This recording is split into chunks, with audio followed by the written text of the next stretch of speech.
விசிக கட்சிக்காரங்களும் DMK கட்சிக்காரங்களும் Vijay பிச்சை எடுக்கிறாரு, பிச்சை எடுத்து ஆட்சி அமைச்சிருக்காருன்னு சொல்றாங்க. கரெக்ட் தான், பிச்சை தான் எடுக்கிறாரு. பதவி தான் முக்கியம் நினைச்சா ஈஸியா பிஜேபி கூட சேர்ந்து சிஎம் ஆயிடலாம். ஆனா தேர்தலுக்கு முன்னாடி சொன்ன வார்த்தைப்படி நடந்துகிட்டு இந்தியா கூட்டணியில இருந்து மட்டும்தான் பிச்சை எடுத்துக்கிட்டு இருக்காரு. ஆனா அதுவே நீங்க சப்போர்ட் பண்ணிக்கிற திமுக பிஏ தின்னுட்டு இருக்காங்க, உங்களுக்கு தெரியுதா இல்லையா? பிஜேபி கூட்டணியில் இருக்கக்கூடிய ஏடிஎம்கேக்கு சப்போர்ட் பண்ண ட்ரை பண்றாங்க. அதனால தான் விலகிட்டோன்னு சிபிஐ நேஷனல் செக்ரட்டரி பேபி அவர்கள் இந்தியா டுடேல வளரிட்டாரு. ஆனா இப்போ அதை மாத்தி பேசுறாரு. ஏன்னா எம்பி சீட் இன்னும் டிஎம் கிட்ட இருக்கு. 2029 எலெக்ஷன்ல அதையும் தூக்கிட்டாங்கன்னா கன்ஃபஸ் பண்ணிடுவாரு. எனக்கு பர்சனலா விசிகா தலைவர் திருமாவளவன் அவர்கள் மேல மிகப்பெரிய ஒரு மரியாதைங்கிறது இருந்தது. அந்த மரியாதையெல்லாம் டிசம்பர் மாசமே காணாமாக்கிட்டாரு. தூய்மை பணியாளர்கள் போராட்டம் பண்ணிட்டு இருக்கும் போது அரசாங்க வேலையாக்கி அவங்க குழந்தைங்களை இதே வேலையை பார்க்கணும்னு நினைக்கிறீங்களா, இந்த மனநிலையில இருந்து வெளியே வாங்கன்னு சொன்னாரு. ஆனா தூய்மை பணியாளர்கள் அரசு வேலையாக்கணும்னு போராட்டம் பண்ணதுக்கு அது காரணம் இல்ல. கவர்மெண்ட் கான்ட்ராக்ட்ல வேலை பார்த்துட்டு இருக்கும் போது தூய்மை பணியாளர்கள் டபுள் ஷிஃப்ட், ஓடி, வீக்கெண்ட்னு வேலை பார்த்தா 25,000 ரூபாய் அவங்களுக்கு கிடைச்சிட்டு இருந்தது. அந்த கான்ட்ராக்ட்ல மொத்தமா தனியாருக்கு மாத்தும் போது அவங்களுக்கு 12,000 ரூபாய் தான் கிடைக்குங்கிற சூழல் இருந்தது. இதனாலதான் அவங்க போராட்டம் பண்ணாங்க. கான்ட்ராக்டா இருக்கிறதுனால தான் பிரச்சனைங்கிறதுனால அதை நிரந்தர வேலையாக்க சொன்னாங்க.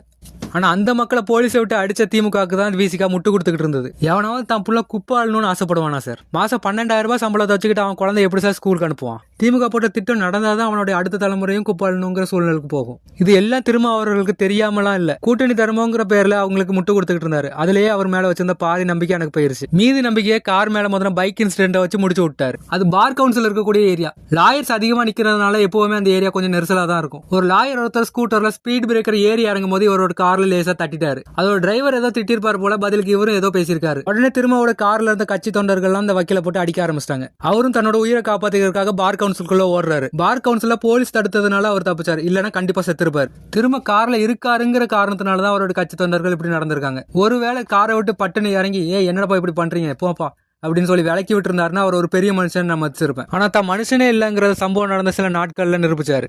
கிட்டத்தட்ட ஒரு வாரம் தான் போற மீட்டிங்ல எல்லாம் இதை பத்தி மட்டுமே தான் பேசிட்டு இருந்தாரு. அது ஒன்னு சொன்னாரு பாருங்க, அவர் ரொம்ப கத்தி பேசினாரு, கை ஆட்டி ஆட்டி பேசினாரு. அதனால நம்ம ஆளுங்க போட்டு அடிச்சிட்டாங்க. அந்த மாதிரி ஆள்ல இன்னும் 4 அடி அடிச்சிருக்கணும் அப்படின்னு சொன்னாரு. அப்போ உங்க முன்னாடி கையாட்டி பேசினா அடிப்பீங்க. திமுக காரனுடைய பணையார் பத்தி உங்களுக்கு வந்துருச்சு தெரியுதா?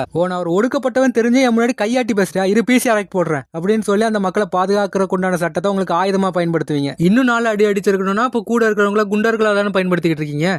திருமாவளவன் அவர்கள் டாக்டர் ராமதாஸ் அவர்கள் மாதிரி ஓட்டுக்காக மட்டும் ஜாதி பேரை வச்சு அந்த மக்களை ஏமாத்தக்கூடியவர் இல்லன்னு நம்பிக்கிட்டு இருந்தேன். எப்படி அப்படிலாம் நம்பலாம்? நானும் அப்படிப்பட்டவன் தான் காமிச்சிட்டாரு. அட்லீஸ்ட் கம்யூனிஸ்டுகள் அளவுக்கு பாஜக எதிர்ப்புல உண்மையா இருப்பாருன்னு நினைச்சா அதுவும் இல்ல. சொல்ல போனா காங்கிரஸ்க்கு முன்னாடி விசிகா தான் விஜய்க்கு சப்போர்ட் பண்ணிருக்கணும். எந்த ஒரு ஜாதியும் பார்க்காம பொது தொகுதியில அவருடைய சமூக மக்களை ஜெயிக்க வச்சிருக்காரு விஜய். மக்களை குறிப்பிட்ட ஜாதி பேரை சொல்லி அடையாளப்படுத்துறதுக்கு எனக்கு விருப்பம் இல்ல, அதனாலதான் அப்படி சொல்றேன். தமிழ்நாட்டுடைய தேர்தல் வரலாற்றுல இருக்கிறதுலயே அதிகமான எண்ணிக்கையில ஒடுக்கப்பட்ட மக்களை எம்எல்ஏக்களா கொண்டு போக காரணமா இருக்காரு விஜய். ஆனா அப்படிப்பட்டவர் உங்களுக்கு எல்லாம் தற்கொலையா தெரியுறாரு. பொது தொகுதி கேட்டா நீங்க எல்லாம் பொது தொகுதிக்கு ஆசைப்படலாமான்னு கேட்கிற டிஎம்கே உங்களுக்கு பகுத்தறிவாளர்களா தெரியுறாங்க. கொள்கைவாதிகள்னு ஏடுகள்ல மட்டும் கொள்கையை வச்சிருந்தா பத்தாது, அதை செயல்படுத்தும். அப்ப எதுக்குடா கூட்டணி வைக்கிறீங்கன்னு கேட்பீங்க. அந்த கட்சிக்காரனும் இல்ல, மேல்மட்ட உறுப்பினரும் இல்லப்பா. அந்த முடிவை எடுக்கிறது விஜய் தான். கவர்னர் ஆட்சி வந்து 6 மாசத்துல இருந்து 3 வருஷம் கூட இழுக்க முடியும் ஸ்பெஷல் ஆக்ட் மூலியமா. டிஎம்கே சப்போர்ட்டோட ஏடிஎம்கே ஆட்சிக்கு வந்து அந்த ஒரு பிஜேபி எம்எல்ஏ எப்படியும் மினிஸ்ட்ரிக்கு போயிருவாரு.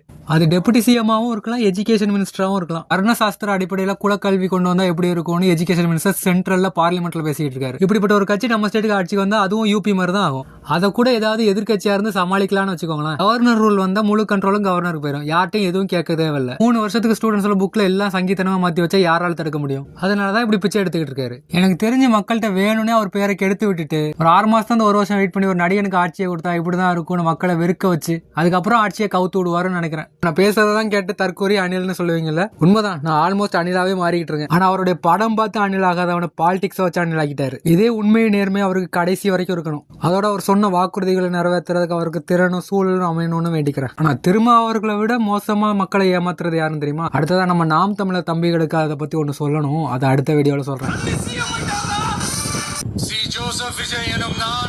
சட்டப்படி அமைக்கப்பெற்ற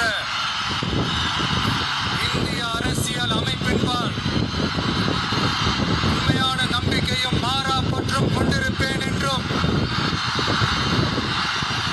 இந்திய நாட்டின் ஒப்பில்லாத முழு முதல் ஆட்சியையும் உரிமையையும் நிலை நிறுத்துவேன் என்றும் தமிழ்நாட்டு அரசின் முதலமைச்சராக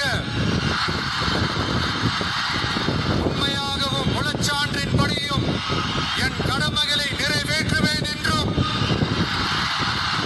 அரசியல் அமைப்பிற்கும் சட்டத்திற்கும் இணங்க அச்சமும்